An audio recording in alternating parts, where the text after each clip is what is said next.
Bom dia. Bom dia a todos. Cumprimento o senador Paim, senador Malta, os senadores presentes, a toda a mesa, a todos os participantes. Eu acredito que minhas colegas de mesa já disseram coisas importantes, né, sobre a abordagem do aborto, né. Eu vou colocar aqui a abordagem sobre a ótica da saúde pública. Eu falo aqui do Sistema Único de Saúde, tenho aqui alguns dados, apesar de que, como Ana Costa já colocou, são os dados possíveis, eles muitas vezes não refletem a realidade, tendo em vista a nossa legislação restritiva em relação ao aborto. Temos dados que não condizem, muitas vezes, com o que poderia ser em outra situação. Mas vamos passar. Próximo. Sou eu. Bom, primeiro dizer, já foi citado aqui, nós temos compromissos, enquanto governo, com marcos políticos internacionais, Declaração dos Direitos Humanos, Declaração à Saúde, à Vida, ao tratamento igualitário, universal às pessoas. Temos as convenções para eliminar discriminação contra as mulheres, a Convenção de Viena, nós temos Cairo e todas as convenções que se seguiram, Cairo mais 5, mais 10, mais 15.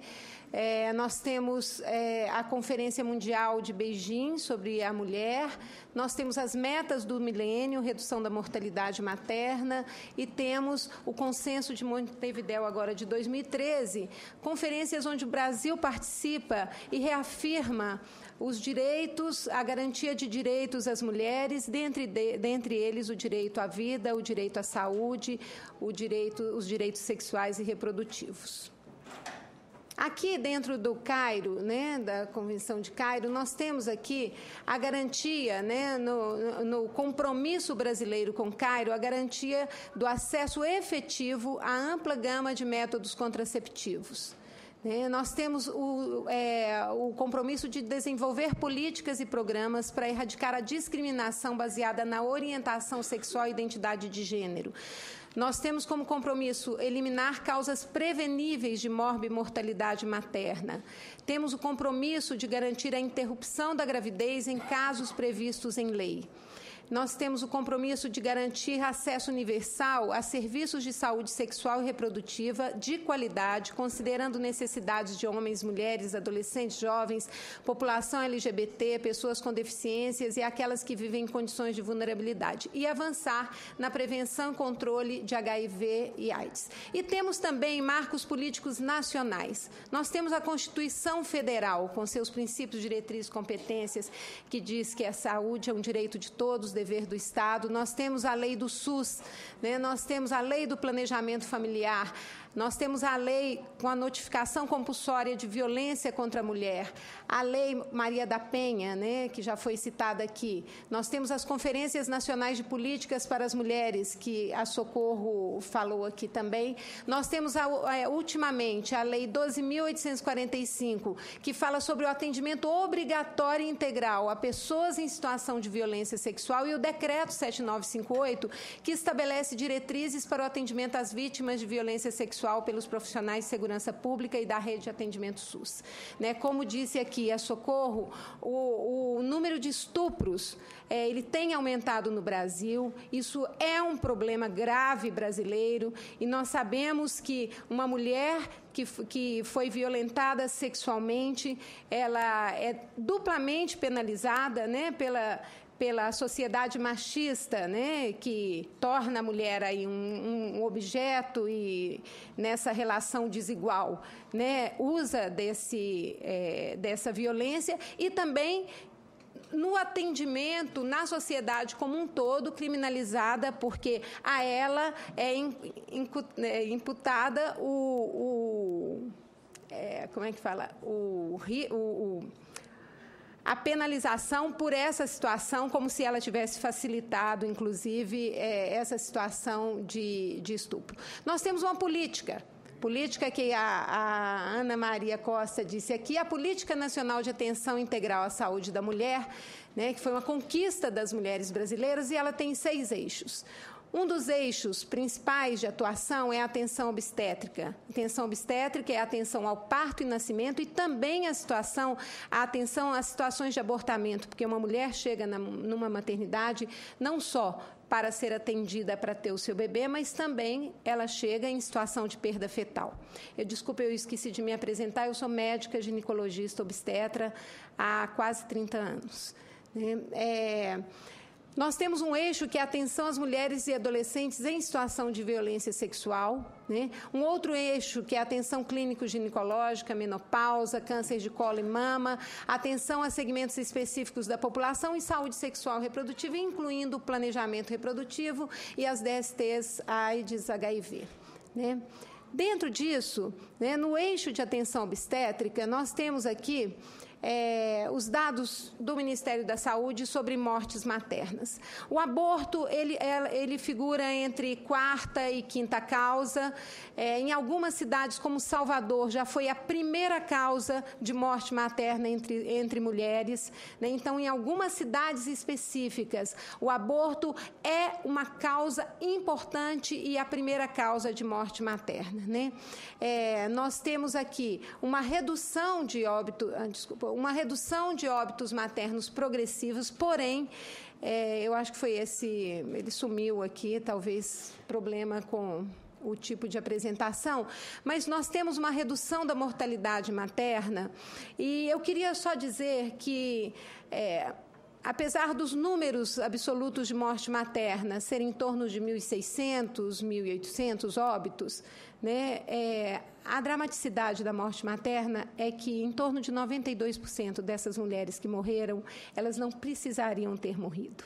Então, o grau de evitabilidade da morte materna é o que nos traz uma responsabilidade dobrada, né, para a redução desses números. Nós sabemos que as mortes maternas de mulheres negras, elas têm reduzido com uma velocidade menor do que as mulheres brancas, né, tendo aí fatores socioeconômicos, fatores de toda a questão do racismo, né, presente na sociedade.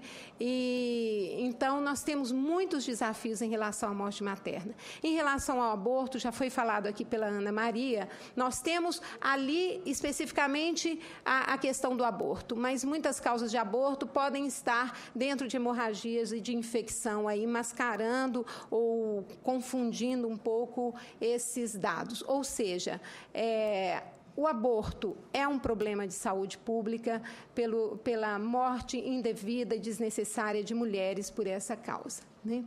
Nós temos aqui os dados do TABWIN, né, do Serviço de Sistema de Internação Hospitalar do SUS, que mostra aqui o número de internações por parto e aqui embaixo o número de internações por curetagem. Então, as curetagens, elas representam anualmente em torno de 10% do total de partos, né? Nós temos um declínio dos partos no Brasil, temos um declínio progressivo também das internações por curetagem. As internações por curetagem no SUS não representam o número de internações por abortamento no Brasil, né? Os partos no SUS são 2/3 do total de nascimentos no Brasil. 1/3 está no setor não SUS, suplementar, pagamento direto, né? E 2/3 dos partos, eles estão no SUS. Abortamento, nós não temos esse dado do sistema suplementar, mas nós temos os dados SUS, 176.743,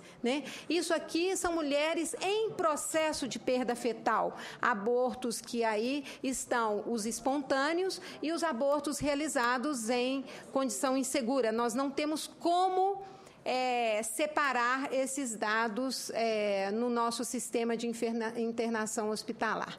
Os abortos autorizados por lei no Brasil, nós temos 3 causas: risco de vida da mulher, decorrente de estupro, isso dentro do Código Penal, e, recentemente, a garantia de interrupção terapêutica da gravidez de feto anencéfalo em qualquer momento da gravidez, né? A partir do diagnóstico de anencefalia, a mulher tem o direito de interromper a gravidez quando ela, sim, decidir por essa já estou terminando.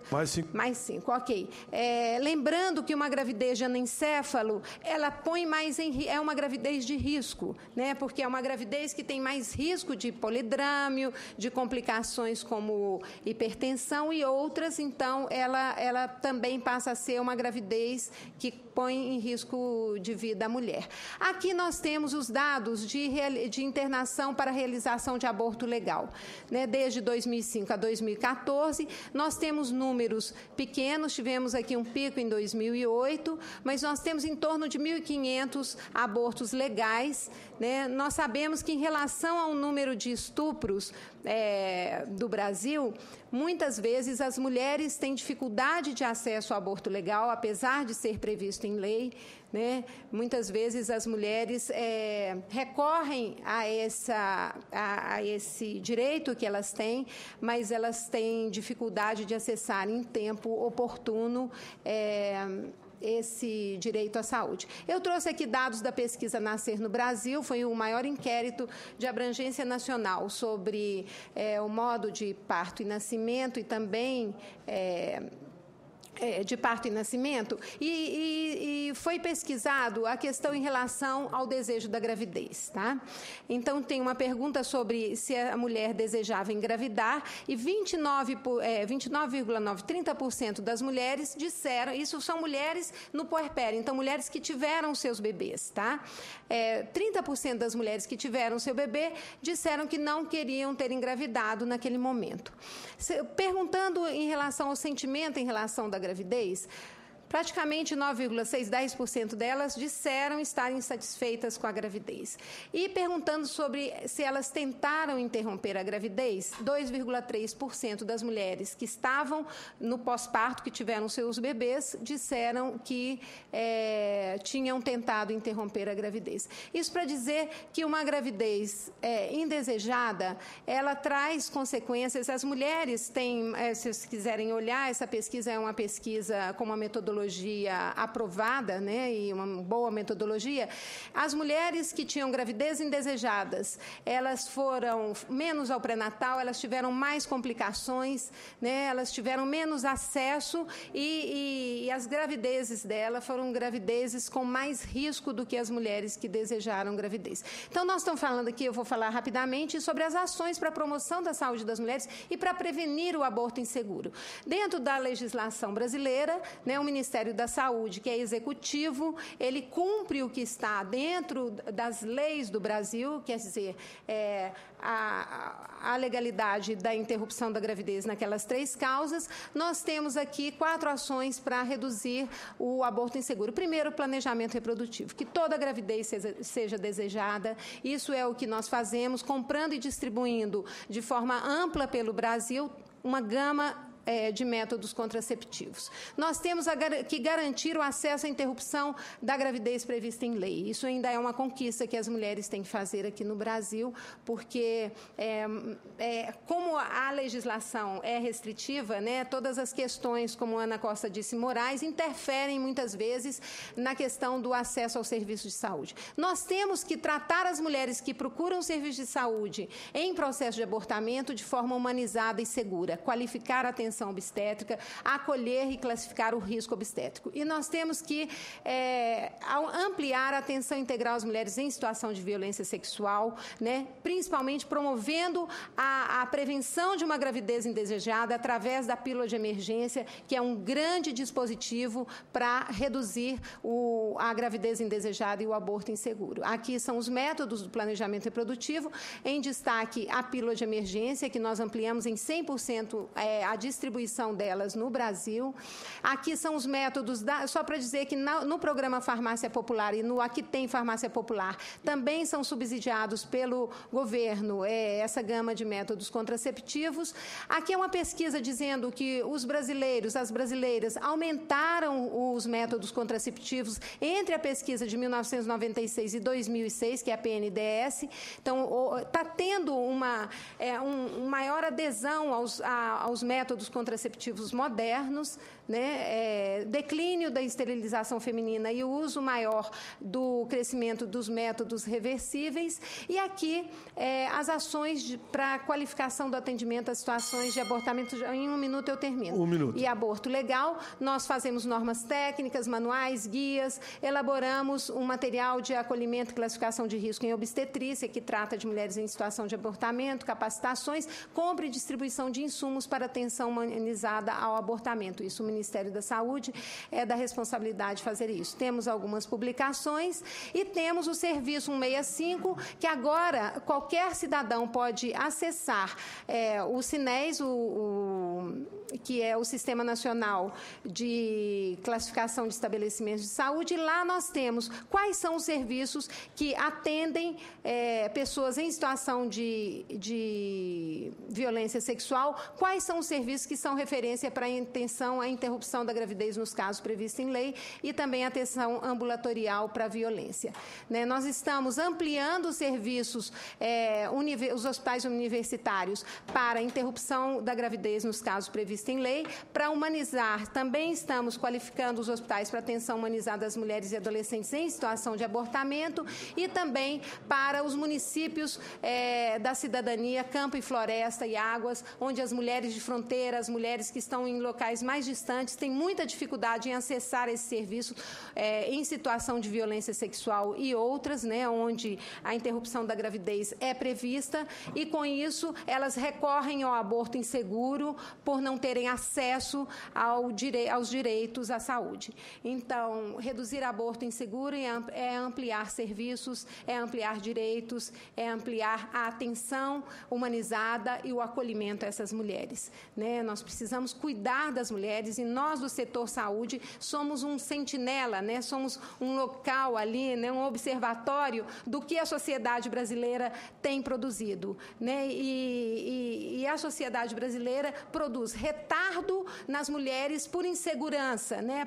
Por se sentirem numa situação de ilegalidade, a procurarem o serviço de saúde e, com isso, colocando em maior risco as suas vidas de uma forma, né, grave para toda a comunidade. Obrigada.